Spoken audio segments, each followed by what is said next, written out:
नमस्कार। अग्रविजन चैनल में आपका स्वागत और हार्दिक अभिनंदन।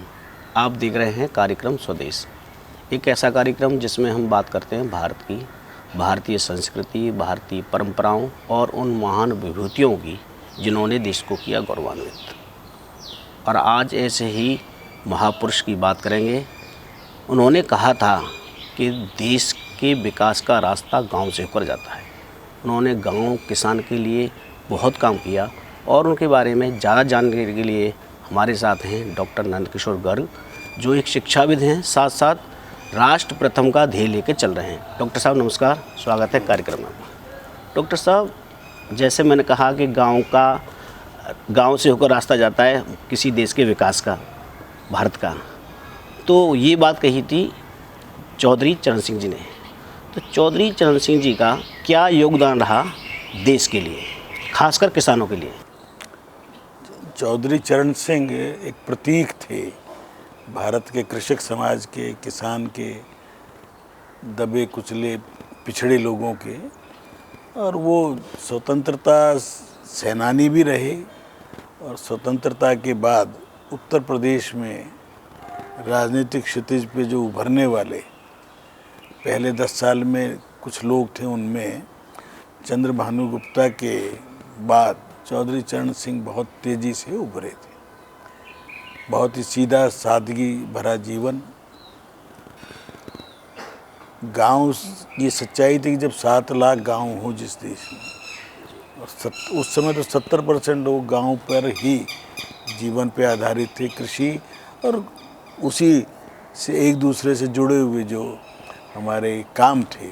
कि कृषि से जुड़ने से ही लोहार है, खाती है, सारे ही गांव की जो व्यवस्था थी उसी पर आधारित होती थी। या तो गांव के अंदर कौन थे जो शिक्षा देते थे या वैद्य थे 10-20%, या थोड़े से जो व्यापार करते थे, वाणिज्य करते थे, और बाकी सारी पर वो भी आधारित किस पे थे। अच्छी फसल आए तो एक पुराने श्लोकों में भी लिखा है इतने भाग करने चाहिए। तो एक भाग जैसे सबसे पहला ब्राह्मण को, क्योंकि वो हमें शिक्षा देता है, संस्कार देता है। इसी ढंग से डिवीज़न ऑफ जो फ्रूट्स है, लेबर का, सबको बटे। और चरण सिंह जी उस पुरानी पीढ़ी के लोग थे जो अपने ऊपर कोई खर्चा ना करके बिल्कुल सादा जीवन जीते हुए आगे बढ़े। भूमि सुधार और ये जो लागू करने में लगान एक बहुत बड़ी चीज़ थी। आज की पीढ़ी को 20 साल से तो लगान शब्द नहीं सुनते, पर सबसे भारी बोझ किसान के ऊपर लगान का था, जो मुस्लिम शासनकाल में शुरू हुआ। अंग्रेज़ों ने भी उसका खूब लाभ उठाया। आज़ादी के बाद उसको समाप्त करना, भूमि की हदबंदी कि 12 एकड़ 16 एकड़ से ज़्यादा अलग अलग राज्यों में भूमि ना हो, ताकि वितरण हो जाए, भूमिहीनों को भी मिले। उस बात को उठाने वाले जो आज़ादी से पहले के स्वतंत्रता सेनानी लगभग सभी इस मामले में एक मत थे। जमींदारों की पार्टी बहुत थोड़ी छोटी थी, जिसको जैसे पंजाब में जमींदार पार्टी एक स्ट्रॉन्ग वो थी, क्योंकि उसमें भी इस्लाम के मानने वाले बड़े जमींदार थे, कि उनको ज़्यादातर जो नवाबों ने ज़्यादा भूमि दी थी। तो चरण सिंह उस सुधार के लिए लगे। एमएलए के तौर पर उत्तर प्रदेश विधानसभा में, और 66-67 आते आते उनकी इच्छा ये भी थी कि मैं लीड करूं। तो भारतीय जनसंघ के सहयोग से, नानाजी देशमुख से उनकी मित्रता थी, और उनके सहयोग से पहले जो संयुक्त विधायक दल सरकारें बनी, तो ये लगभग उस समय जनसंघ के 98 एमएलए थे, 60-70 एमएलए इनके साथ आए और एक मिली जुली सरकार बनी। पूरे उत्तर भारत में ही बनी, पंजाब से लेके बंगाल तक। परंतु सफल ज़्यादा नहीं हो पाई, क्योंकि कंट्राडिक्शंस हुआ करती हैं, एम्बिशंस हैं, पद के लिए लालसाएं हैं, वो राजनीति में एक स्वाभाविक अवगुण है। तो चरण सिंह की सरकार बनी, टूटी, फिर उन्होंने अपनी अलग पार्टी को धीरे धीरे जमाया। आपातकाल के दौरान तिहाड़ जेल में जब हम भी थे, तो चौधरी साहब भी 2 नंबर वार्ड में जो गिरफ्तार होने के बाद थे, और सबके जेल में रह के जैसे भगवान कृष्ण पैदा हुए, तो जनता पार्टी का जो गठन है वो जेल में रहकर हुआ और 77 में बहुत तगड़े बहुमत से पहली बार नॉन कांग्रेसी सरकार बनी थी। और पूरे देश में बनी, जी अच्छी उससे बनी, इंटेंशन बड़ी अच्छी थी।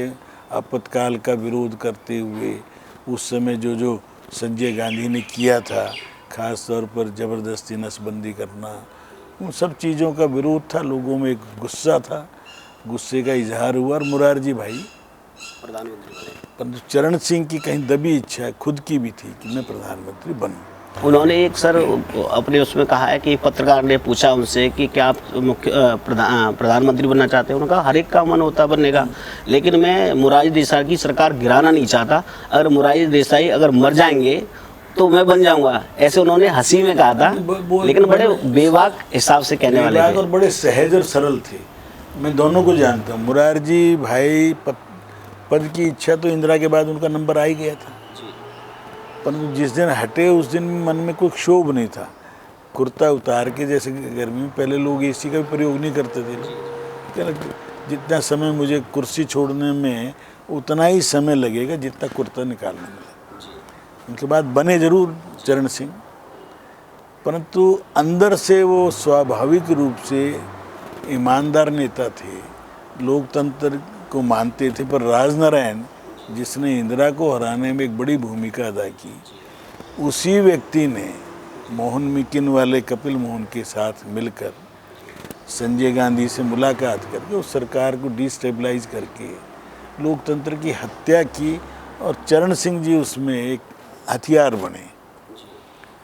परंतु उनको बहुत पश्चाताप भी हुआ और उन्होंने इसलिए पार्लियामेंट को फेस नहीं किया और पहले ही इस्तीफा दे दिया। पर एक बार ये जो ग्रामीण लोगों की भी इच्छा थी कि लाल किले पर हमारा प्रतिनिधि एक बार झंडा फहराए, उतनी इच्छा पूरी करके उसी में संतुष्ट थे। लाल किले पर उन्होंने भाषण दिया था, जो परमाणु आज पाकिस्तान परमाणु हो गया, तो उन्होंने पहले ही आगाह किया था कि हमें उससे सचेत रहना चाहिए। चरण सिंह बहुत दूरदृष्टि थे। उनके कुछ लेख उन दिनों में मैंने पढ़े थे, खासतौर इंडियन एक्सप्रेस में आते थे। उन्होंने जाटों के बारे में जो विश्लेषण किया है वो बिल्कुल आज भी उतना ही ठीक है, लोगों को पढ़ना चाहिए। बड़ा सटीक कि ना, जाट सुधारवादी है, परंपरावादी, कुछ चीज़ों में अति परंपरावादी है, परंतु धर्म के मामले में सबसे पहले मुसलमान ज़्यादा जाट बने, पंजाब, हरियाणा, उत्तर प्रदेश।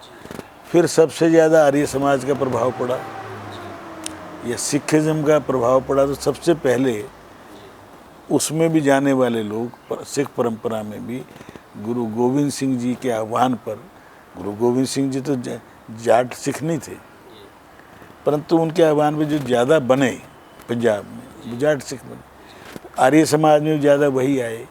तो उसका इसके ऊपर लेख था कि जाटों की साइकोलॉजी को समझ के ही राजनीति कोई कर सकता है।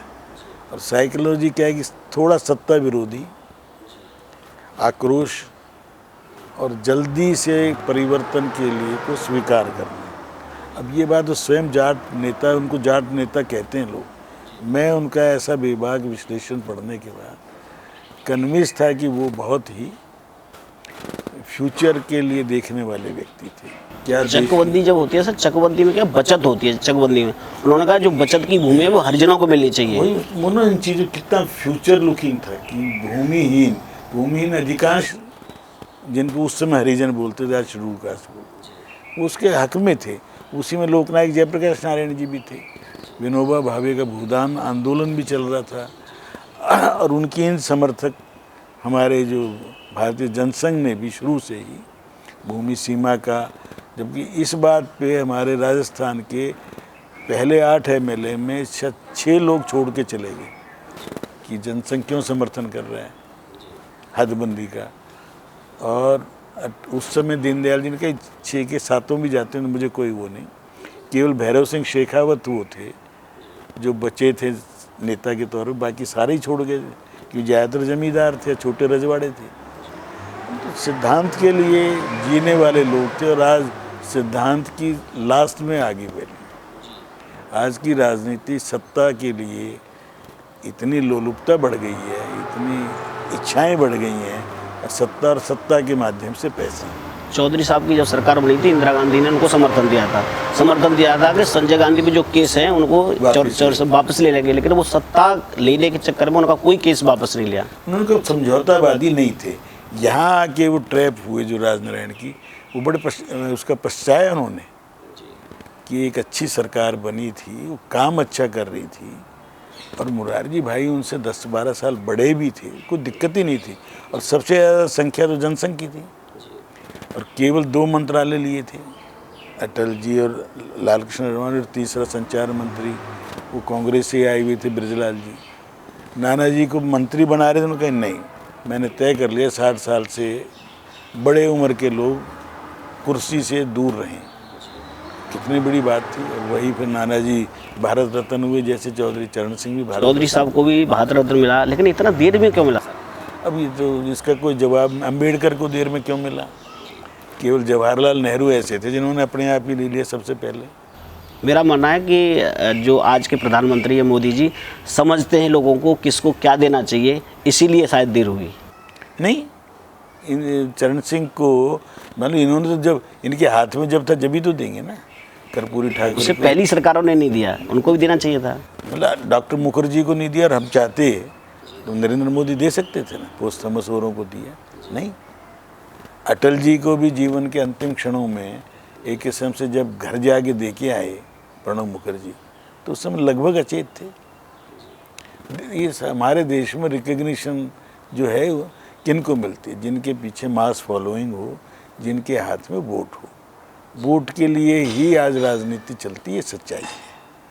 और चौधरी चरण सिंह जी एक ऐसे नेता थे जिनको वोट तो मिलता था, पर उन्होंने कभी अपनी कॉन्स्टिट्यूंसी बागपत में, छपरौली में कोई अतिरिक्त काम किया हो, कोई बता दे।